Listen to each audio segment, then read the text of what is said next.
commençons avec les numéros 1 de la VO. Donc vous voyez ici, il y a plein de blancs. C'est pas pour rien, c'est parce qu'il y avait 2 autres titres. Malheureusement, ça sera pour la prochaine fois parce que là, c'était un peu compliqué. Mais bon, il y a quand même du lourd. Donc nous allons parler de 1, 2, 3 titres Marvel, un titre DC et 3 titres indépendants. Et c'est moi qui vais commencer avec Shredder, écrit par Dan Waters et dessiné par Michele Bandini. Alors, bon, on en a parlé quand même un petit peu sur MDCU parce que c'est vrai que le titre a été annoncé en plusieurs temps. C'est-à-dire que d'abord, on a annoncé des spin-offs au titre Tortue Ninja. Après, on est rentré dans le détail de spin-off. Après, on a commencé à donner les auteurs. Après seulement, on a dévoilé le synopsis et les planches. Donc c'est vrai que c'est un titre dont on avait parlé déjà bien, je pense, 3 fois. C'est quand même déjà pas mal avant même que le titre ne sorte. Donc voilà, clairement, en termes de promo, ils avaient pas forcément fait plus que d'habitude, mais au moins ils avaient géré le temps, ce qui fait qu'on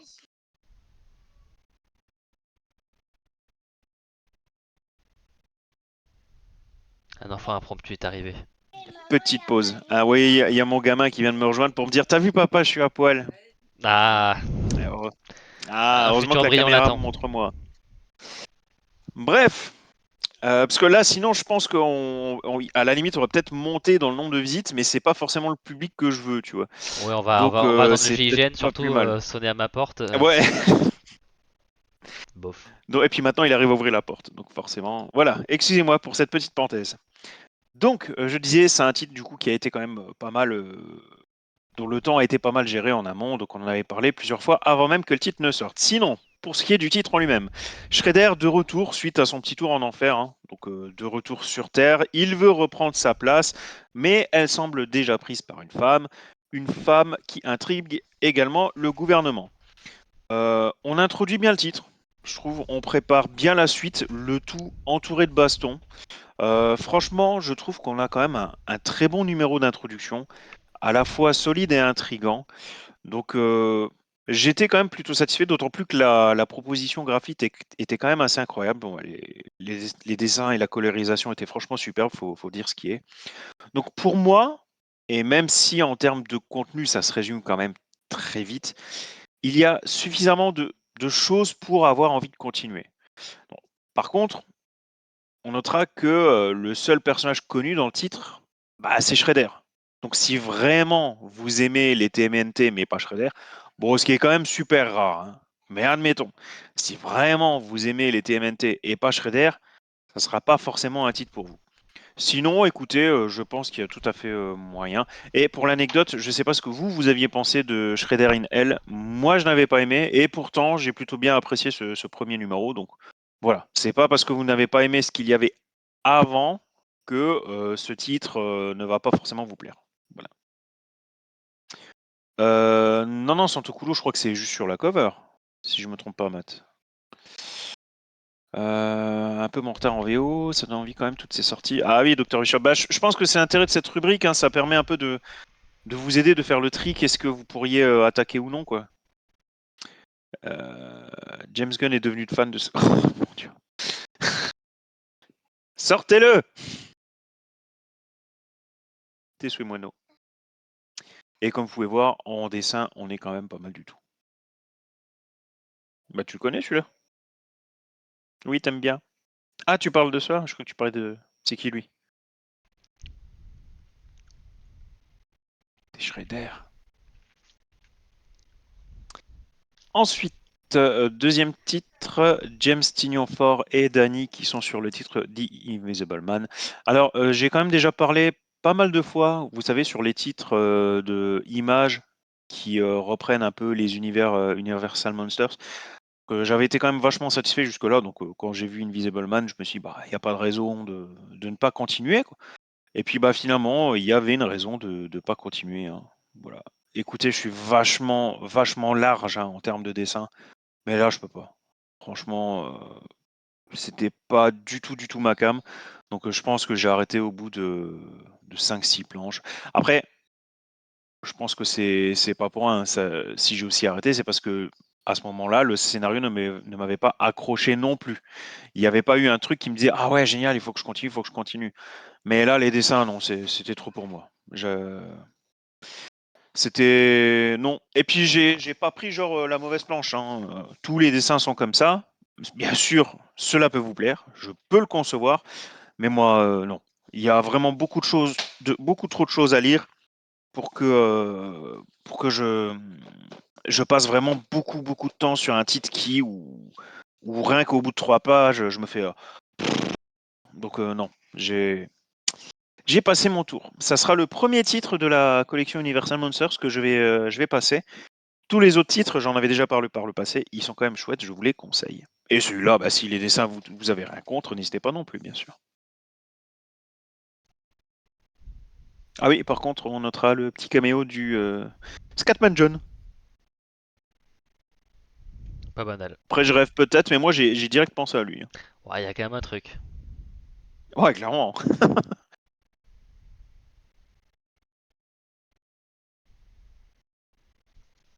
C'est à moi. Titre Marvel, voilà. Un peu comme Batman, hein, le je sais pas combien numéro 1 d'une série Thor. Cette fois-ci, il est mortel parce que on suit. En C'est fait, mortel. alors c'est pas Donald Blake, voilà, il a un autre nom terrien, mais en gros on suit un pélo qui parle un peu, alors je sais plus si c'est norvégien ou quelque chose comme ça, mais voilà une langue scandinave. En Amérique évidemment, hein, parce que voilà, America fuck yes. Mais voilà, on suit un gars qui est tout à fait normal, qui bosse dans la construction. Des noises lui arrivent, il utilise un marteau.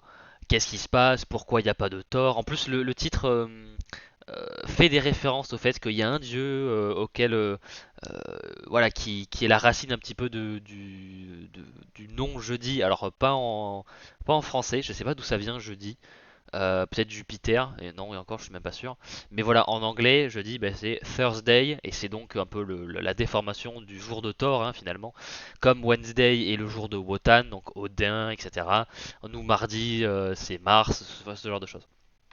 On dit que voilà, il y a un gars dans les Avengers qui a un marteau. Ah, ben oui, c'est Beta Ray Bill. Donc en fait, on nous laisse penser que non seulement Thor n'est pas Thor, mais en fait, c'est comme s'il n'avait jamais existé et c'est comme si tout le monde l'avait oublié. Voilà. Donc, qu'est-ce qui se passe? Eh bien, on sait pas trop pour le moment, même dans le premier numéro, on sait pas trop ce qui se passe. Je trouve le pitch plutôt cool, l'histoire est pas mal. Alors, par contre, les dessins, bof bof, je suis pas fan. Voilà. Je dirais pas que c'est nul, je dirais que c'est pas mon style parce que c'est pas nul non plus. Euh, Pire que l'homme invisible?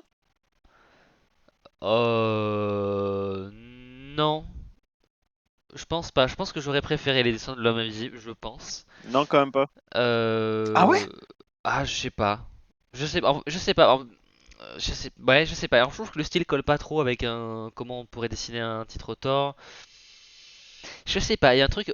J'aime bien la dernière page, par contre, je trouve qu'il y a un côté plutôt cool. Voilà, il y a des éclairs, etc. Mais. Et le du trait assez sanglant, hein, voilà, je sais plus, je crois qu'il est rated T. Ouais, il est rated T, 14. T, je crois d'ailleurs. Donc, ouais, c'est pas pour les gens, les enfants. Ah oui, ok, d'accord, je dis c'est bien, d'accord. Je dis c'est bien, Jupiter, cool. Donc voilà, c'est un titre.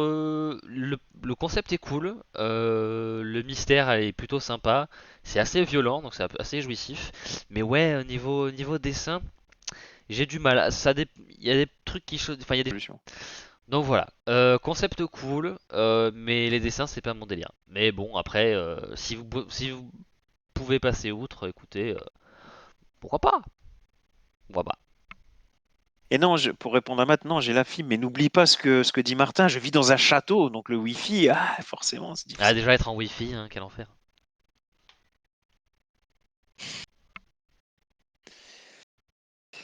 Je vais reprendre le relais avec Brigand 2 Bad Guys, cette fois un numéro qui va tourner autour de Dormammu. Donc, je rappelle rapidement le principe, très rapidement parce que je l'ai déjà dit 5 fois quand même. Donc, 7 numéros autour de 7 super vilains différents, chacun faisant avancer le fil rouge qui nous conduit tout doucement jusqu'à Mephisto, dont je vais parler tout de suite après.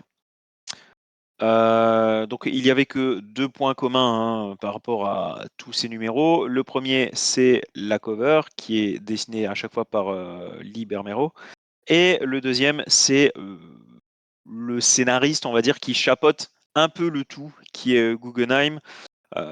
Donc il est à chaque fois au moins en scénariste secondaire, et parfois aussi en scénariste principal, donc c'est notamment le cas dans le dernier numéro. Mais là, donc ça sera surtout Alex Parknadel qui sera donc au scénario, et le titre sera dessiné par Javier Pina. Heu, bon, je sais pas si, vous avez un peu, suivi ce qu'il y avait eu, jusque-là, mais j'ai traité tous les numéros, hein, qui sont sortis, donc si vraiment ça vous intéresse, n'hésitez pas à regarder nos anciens numéros, des numéros 1 de la VO. Mais globalement, j'avais trouvé que tout ça était quand même très bon, avec seulement un numéro qui était légèrement en dessous, qui était celui, avant. Donc voilà. Ici, bon, c'est un peu, le même constat. J'ai trouvé ce numéro légèrement en dessous. Heu, donc ça va, c'est plutôt bon. Je veux dire, il y a rien de catastrophique. C'est pas comme, L'Homme Invisible où j'ai carrément, tiré un trait dessus. Mais les autres numéros étaient vraiment si bons que c'est vrai que celui-ci, je l'ai trouvé un peu, du coup, un peu en dessous. Donc, on notera quand même qu'il y avait un twist très sympa. Je vais éviter de vous en spoiler, même s'il est sorti, il y a une semaine ou 2 déjà. Heu, donc c'était quand même très sympa, et il y avait une partie graphique vraiment au top. Donc, ouais, franchement, c'était pas le meilleur, mais ça passait. On passait clairement un bon moment quand même, sans problème.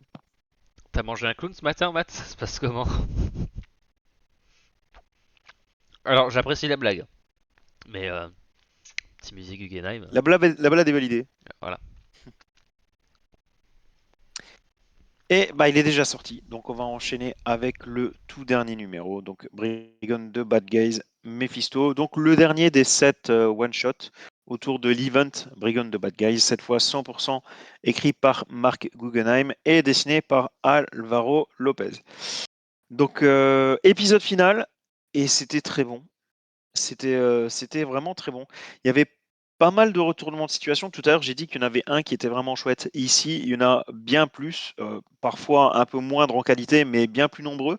Donc clairement, on s'ennuyait pas pour autant.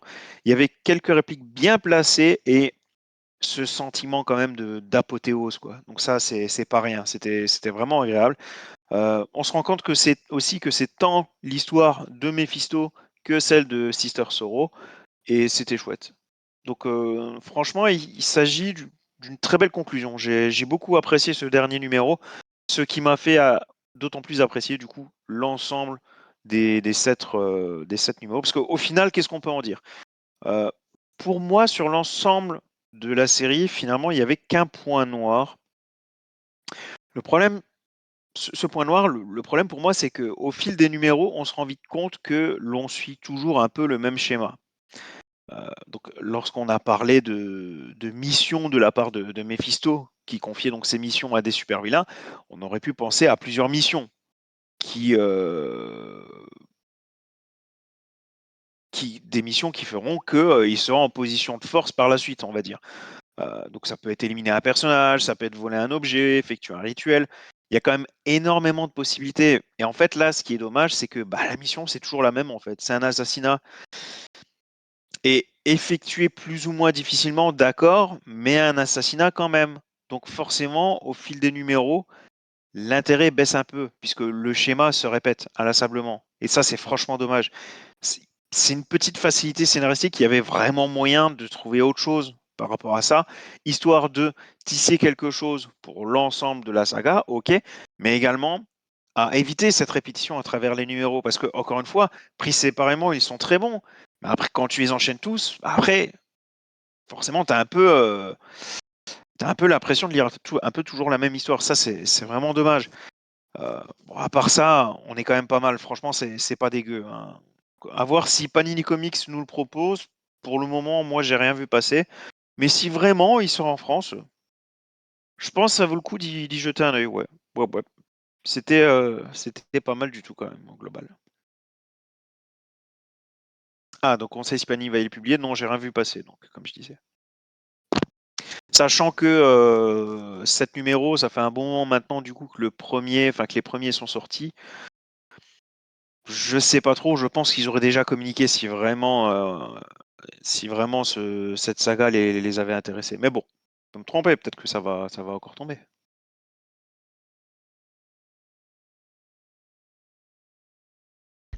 Je me suis démuté, c'est bon.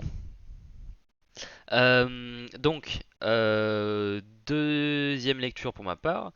Cette fois-ci du DC. Voilà, j'ai fait un Marvel, un DC. Voilà, pas de, j'ai pas d'enfant préféré. Il veut pas Euh, les emmerdes. voilà, enfin si j'en ai un, mais bon, voilà. Cette fois-ci, c'est Immortal Legend Batman, écrit par Kyle Higgins et Matt Groom, et décidé par Igor Monti, Tamra Bonvillain, MDR, Je et crois, Matt. Erika Durso et Dan Mora, évidemment la chèvre, le GOAT, l'un des plus grands de sa génération. Euh, alors, oui, ça ressemble quand même, c'est quand même. Le truc, c'est que voilà, la Bat Family, principalement Batman, Robin et Nightwing, sont en fait un petit peu des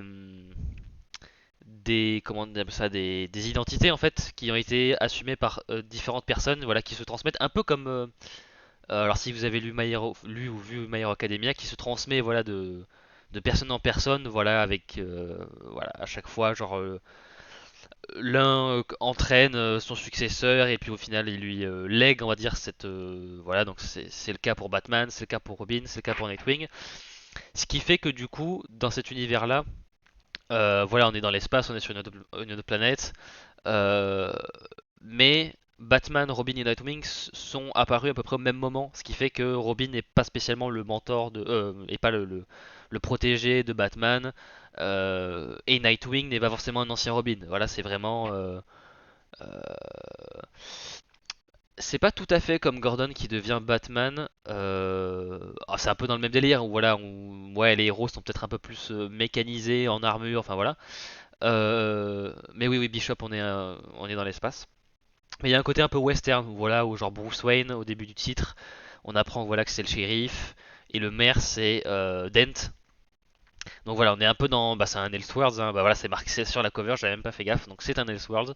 Ouais, je sais Euh, même pas s'il y avait besoin de mettre le logo Elseworlds, mine de rien, mais voilà, bon. je pense que vous pouvez pas, voilà, j'avais pas spécialement prévu de le lire, mais voilà, je suis une chaîne anglophone qui s'appelle Comic Pop, qui en a dit du bien et je me suis dit bon, ça se tente.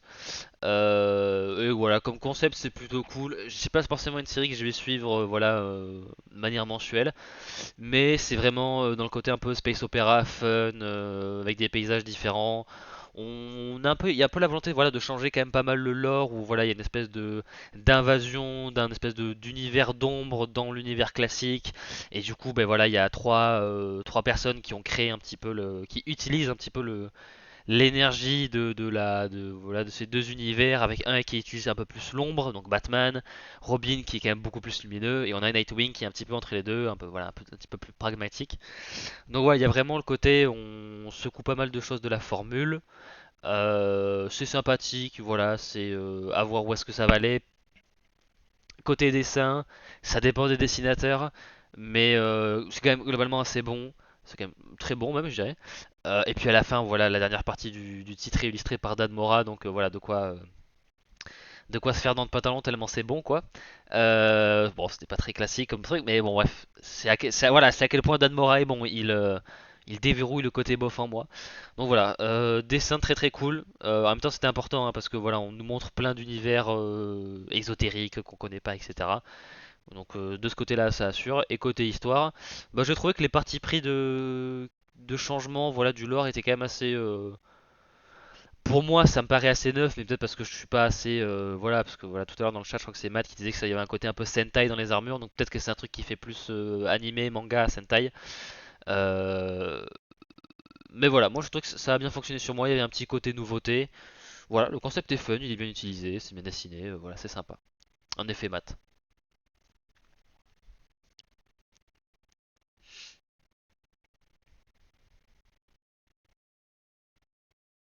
Ah, le premier bug de la soirée.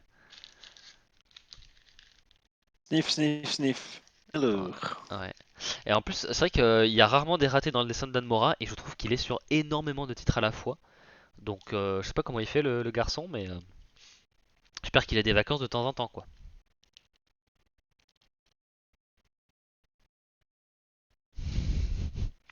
Mais zut, Ouais. Essaie peut-être de rafraîchir la page. mais j'avais pas déjà fait? Ah, je sais pas, peut-être. Ah, peut-être pas. Non, peut-être pas.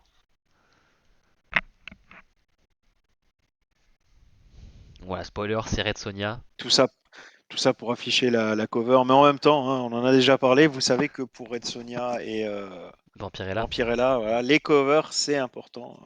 Et puis voilà, c'était de nouveau le cas, hein. Il y a une valse de variantes cover, dont bah, la fameuse cosplay cover habituelle. Bon, je peux quand même commencer, même s'il n'y a pas la cover. Deux choses assez étonnantes. La première, c'est que le titre ne s'appelle pas Red Sonia, mais Sonia Reborn. Elle est pas rouge. Voilà, c'était Elle est pas ça, communiste. elle est pas rouge. Voilà, sauf qu'elle est toujours rousse. Mais voilà, c'est Sonia Reborn. C'est vrai que ça m'a interpellé, donc je vous le précise. Et bah, surtout, ce qui m'a motivé, c'est qu'on retrouve Christopher Priest au scénario. Donc c'est pour ça que de base, je l'aurais lu, je pense, histoire quand même d'essayer, parce que c'est entre guillemets le même univers ou le même genre que Conan le Barbare que j'adore. Donc de base, j'étais intéressé, mais quand j'ai vu en plus que c'était Christopher Priest, j'ai sauté d'autant plus vite sur le numéro et on retrouve donc Alessandro Miracolo au dessin. Et il a vraiment fait des miracolos. Voilà, c'était la blague Excellent, on a tous mangé des pourrie clowns aujourd'hui. de la soirée. Euh, ouais, on est bon, on est bon. Oh là là là là là là, on Je s'arrête me plus. demande qui c'est qui a dessiné la Euh, cover. C'était un numéro super bizarre. Ah, la cover principale, je saurais pas te dire. On dirait Le problème, c'est que Cédric, j'ai mais vu je au suis pas sûr. moins 5 ou 6 noms différentes, donc c'est différent, donc Ouais. j'ai pas retenu. Le titre, il est super bizarre. Pour tout vous dire, je pense que j'ai lu, je sais pas, 8 planches et je me suis dit non, c'est pas possible, j'ai pas compris. Il y a quelque chose que ça va pas et j'ai tout recommencé. Donc j'ai dû relire vraiment 2 fois le titre pour être sûr que c'était pas mon anglais qui partait en sucette, quoi. Donc non, non, il n'était pas parti en sucette. Donc comme quoi le synopsis, ben, c'est important, hein. Il faut lire le synopsis des fois avant d'attaquer le numéro. Donc c'est bien l'histoire qui est un peu chelou, en tout cas plus chelou que ce qu'on a d'habitude sur du Red Sonja. Donc c'est l'histoire, ben, de Maggie Sutherland, qui est une Anglaise claire. Claire, C-L-E-R-C, hein. Je précise, sinon, bah c'est pas clair, justement. Donc, Du clergé, quoi. Claire, c'est L-E-R-C. Voilà, exactement. Donc c'est Claire avec les notaires, etc., les avocats, tout ça. Donc c'est notre amie Maggie qui est un peu en mode Alice au pays des merveilles, c'est-à-dire qu'elle tombe dans un trou. Il y a une petite allusion avec un lapin qui a une montre, et elle se retrouve dans la peau de Red Sonja. Donc, dans un premier temps, on ne sait pas trop comment, mais on commence à comprendre au milieu de ce premier numéro un peu ce qui s'est passé, ou en tout cas qui est derrière tout ça. Et notre amie Maggie part du principe que c'est une hallucination, en fait, suite à sa chute, et elle décide de jouer le jeu jusqu'à ce qu'elle se réveille, quoi. Quitte à tuer le temps, autant le faire comme il faut. Et ce qui est génial, c'est que cette logique, en mode bon, je suis en train d'halluciner, bon, bah autant rentrer dans le délire et puis on verra bien après ce qui se passe. Ça donne des échanges lunaires et très drôles avec son genre de valet, quoi. Mais c'est vraiment chouette, quoi. Donc, bah, déjà, donc imaginez, hein, vous avez une Claire qui voilà, perd un peu la boule, ou en tout cas, on ne sait pas trop ce qui se passe. Elle se retrouve dans la peau de Red Sonja et se dit bon, bah, je vais finir par me réveiller, par retourner en 2025, et puis en attendant, voilà, je vais jouer le jeu. Donc elle rencontre, enfin elle rencontre. Il y a son valet qui est son ami, je ne sais pas trop, qui est à côté d'elle. Donc elle se présente, mais bah, son statut de Claire est super long. Parce que c'est du genre, je suis Claire de chez machin machin, duchesse de trucs qui fait machin. Et l'autre, du coup, elle la regarde et elle lui répond un truc du genre, c'est quoi? Qu'est-ce que tu dis? C'est une sorte d'incantation, hein. Donc ça, c'était drôle. Ou Maggie qui monte à cheval, et pareil, vu qu'elle est en mode 2025, en mode cherchons rationnelle. Elle est en mode ouais, j'ai réussi à monter sur le cheval. Je pense que c'est la mémoire des muscles. Enfin, vraiment, elle se lance dans des explications. Et l'autre qui limite lui répond hé, t'es juste monté à cheval, hein, tu veux quoi, une médaille quoi enfin, donc franchement, c'était chouette. Mais ce que j'ai préféré, c'était quand même bon, ok, ça y est, je suis sur le cheval, je suis prête. Allons aider la forteresse, machin, je suis au taquet. Et l'autre qui lui dit aider la forteresse? Aider la forteresse? Mais meuf, t'as pas compris, c'est nous qui l'avons attaqué, la forteresse. Et là, bah, t'as Red Sonja qui est en mode ah! Voilà, donc là, elle est un peu comme une idiote, c'était vraiment chouette. La ref est valide. Et ouais, c'est quand même cool. Et après, bah, elle voit tous les gens qu'elle a massacrés et elle se dit ah, je vois. Donc, franchement, c'est un titre vraiment rafraîchissant, très drôle, qui donne un petit coup de fouet à la saga. C'est une approche totalement différente. Franchement, c'était chouette. Franchement, c'était chouette. J'ai passé un bon moment sur ce titre. Comme quoi, malgré les apparences, parce que ben, des titres Red Sonia numéro 1, ou en tout cas vachement accessible, ou du coup, tu es obligé un minimum de prendre les gens par la main. Bah, malgré ce statut de numéro 1, il y a quand même moyen de surprendre. De... Ouais, franchement, c'était chouette. Je trouve que Priest, il s'est un peu sorti les doigts du cul. C'était une approche originale, ouais, comme j'ai dit, rafraîchissante, drôle. Et j'ai hâte de lire la suite.